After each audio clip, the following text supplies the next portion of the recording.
Service in the Twin Cities has issued a severe thunderstorm warning for northeastern McLeod County until 4:15 p.m.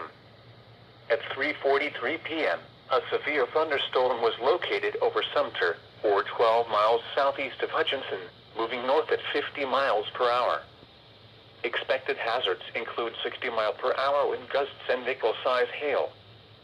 This is a radar-indicated threat. The following impacts are expected.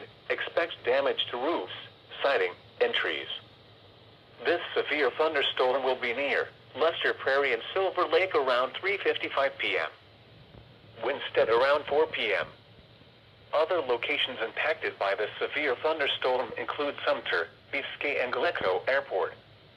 This includes U.S. Highway 212 between mile markers 110 and 125. For your protection, move to an interior room on the lowest floor of a building.